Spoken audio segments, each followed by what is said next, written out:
Delhi liquor కేసులో MLC కవితకు ఇప్పట్లో బెయిల్ దొరకడం కష్టంగానే మారుతోంది. తాజాగా రౌస్ అవెన్యూ కోర్టు మధ్యంతర బెయిల్ పిటిషన్ తిరస్కరణ విషయంలో జడ్జిమెంట్ కాపీ చూస్తే చాలా విషయాలు అర్థమవుతున్నాయి. ఇప్పటికే ఇదే కేసులో ఏళ్లకేళ్లు జైల్లో ఉన్న వారికి రెగ్యులర్ బెయిల్ దొరకడం గగనంగా మారింది. మరి కవిత కథ ఎలా ఉండబోతోంది? ఏం జరగనుంది? తీహార్ జైలు జీవితం ఎన్నాళ్లు గడపాల్సి ఉంటుంది? 2019 నుంచి ఈడీకి మరిన్ని అధికారాలు రావడంతో మనీ లాండరింగ్ అభియోగాలు నమోదైన వారికి గడ్డు కాలమే ఎదురవుతోంది.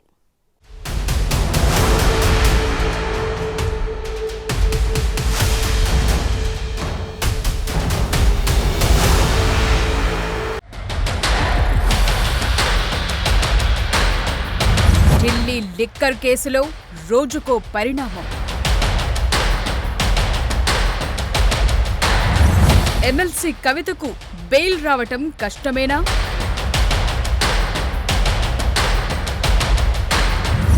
ఏళ్లకేళ్లు తీహార్ జైలు జీవితం తప్పదా?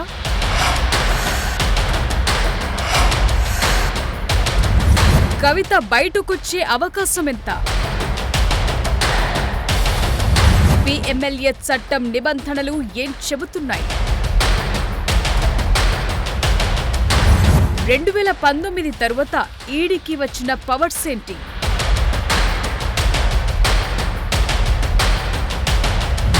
కవిత బెయిల్ రిజెక్షన్ ఆర్డర్ కాపీలో ఉన్నదేంటి? రైట్, ఇప్పుడు తెలంగాణలో జరుగుతున్న హాట్ డిబేట్స్ లో ఒకటి ఫోన్ ట్యాపింగ్ కాగా మరొకటి లిక్కర్ కేసులో కవిత అరెస్టు వ్యవహారం. ఇదే కేసులో కవిత అరెస్టు విషయంపై ఏమన్నారో ఓసారి చూద్దాం. జైల్లో పెడతామంటే పెట్టుకో, ఏమవుతుంది?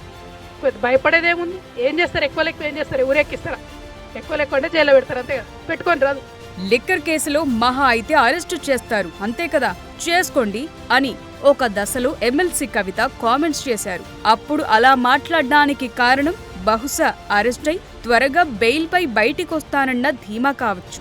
కానీ ఈడీ కేసులో ఒక్కసారి జైలు లోపలికి వెళితే బయటకు రావటం చాలా కష్టమని అప్పుడు ఊహించి ఉండకపోవచ్చు. అంత ఈజీగా సెట్ అవుతుందనుకుని ఉండొచ్చు. కానీ ఇప్పుడు స్టోరీ మొత్తం మారిపోయింది. ఈ విషయం మధ్యంతర బెయిల్ తిరస్కరణ జడ్జిమెంట్ కాపీ చూస్తే ఎలా ఉందో అర్థం చేసుకోవచ్చు. కవితకు బెయిల్ రావటం ఇప్పుడప్పుడే కష్టమన్న విషయం క్రమక్రమంగా అర్థమవుతోంది. లిక్కర్ పాలసీ కేసులో అరెస్ట్ అయిన కవిత మార్చి 26 నుంచి తీహార్ జైల్లో ఉన్నారు.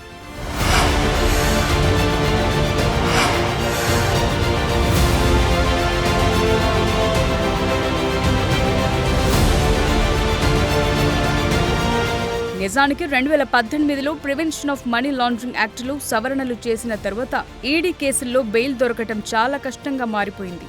ఎఫ్ఐఆర్లో ఏం అభియోగాలు మోపారో తెలియదు. ఛార్జ్షీట్ వేసేదాకా విషయం బయటకు రాదు. సో బెయిల్ ఏ కండిషన్ మీద తీసుకోవాలో నిందితులకు తెలియదు. అందుకే కవిత ఇటీవలే మధ్యంతర బెయిల్కు అప్లై చేసుకున్నప్పుడు తన కొడుకు పరీక్షలున్నాయని తాను దగ్గరుండాల్సిన అవసరం ఉందన్న పాయింట్ను ప్రస్తావించారు. అయితే అందులో చాలా విషయాల్లో క్లారిటీ ఇవ్వకపోవటం, అంటే ఎన్ని రోజులు బెయిల్ కావాలి, మైనర్ అయిన కుమారుడి కోసం టైం కేటాయించే విషయంలో భర్త బిజీగా ఉన్నాడని చెప్పటం, ఇవన్నీ నమ్మశక్యంగా లేవని బెయిల్ రిజెక్షన్ ఆర్డర్ కాపీలో రౌస్ అవెన్యూ కోర్టు న్యాయమూర్తి ప్రస్తావించారు.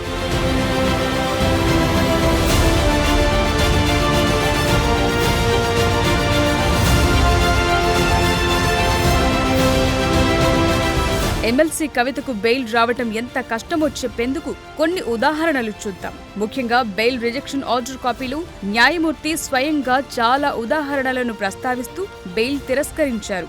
బెయిల్ నిరాకరణకు కారణాలను 21 పేజీల తీర్పులో పేర్కొన్నారు. అవేంటో ఓసారి చూద్దాం.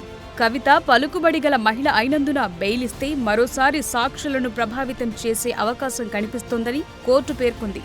అందువల్ల ఆమెకు మధ్యంతర బెయిల్ నిరాకరిస్తున్నట్టు జడ్జెస్ స్పష్టం చేశారు. పిటిషనర్ 16 ఏళ్ల మైనర్ కుమారుడికి ఇప్పటికే 50% పరీక్షలు పూర్తయ్యాయని ఈడీ తరపు లాయర్లు కోర్టుకు తెలిపారు. అయితే కుమారుడి చదువు, మధ్యంతర బెయిల్ కోరిన రోజుల సంఖ్య, ఇతర కుటుంబ సభ్యుల వివరాలు పొంతన లేకుండా ఉన్నాయని, మైనర్ అయిన కుమారుడికి తండ్రి, ఇతర బంధువులు ఉన్నారని, వారి సపోర్ట్ లేదనటానికి ఎలాంటి కారణం కనిపించట్లేదని బెయిల్ రిజెక్షన్ ఆర్డర్ కాపీలో కోర్టు పేర్కొంది. 19 ఏళ్ల వయసున్న కవిత పెద్ద కుమారుడు స్పెయిన్లో చదువుతున్నాడని, తల్లిదండ్రులు దగ్గర లేకున్నా విదేశాల్లో అతను చదువుకోగలుగుతున్నప్పుడు బంధువుల సమక్షంలో ఉంటున్న చిన్న కుమారుడు పరీక్షలు రాయలేడనటం సమంజసంగా కనిపించట్లేదన్న విషయాన్ని ప్రస్తావించారు. కవిత కుమారుడు అసలేం చదువుతున్నాడు? కవిత కేసు పరిష్కారం విషయంలో మైనర్ తండ్రి బిజీగా ఉన్నారన్న కారణం సైతం ఆమోదయోగ్యంగా లేదని కోర్టు తెలిపింది. Prevention of money laundering act section 45(1) కొన్ని వెసులుబాట్లు కల్పిస్తోంది. మహిళను అన్యాయంగా కేసులో ఇరికించి బలి చేస్తున్నారు. ఇతర బలమైన కారణాలుంటే బెయిల్ వచ్చేందుకు అవకాశాలు ఎక్కువగా ఉంటాయి. కానీ కవిత విషయంలో కోర్టు అబ్జర్వేషన్స్ క్లారిటీగా ఉన్నాయి. మాజీ ఎంపీగా, ప్రస్తుతం ఎమ్మెల్సీగా, ఉన్నత విద్యావంతురాలిగా కవిత సమాజంలో పలుకుబడి గలవారని, ఈ కేసులో ఓ నిస్సహాయ మహిళను బలిపశువును చేస్తున్నారని ఏ ప్రమాణాల ప్రకారము చెప్పేందుకు వీలు కనిపించట్లేదని న్యాయస్థానం ప్రస్తావించింది.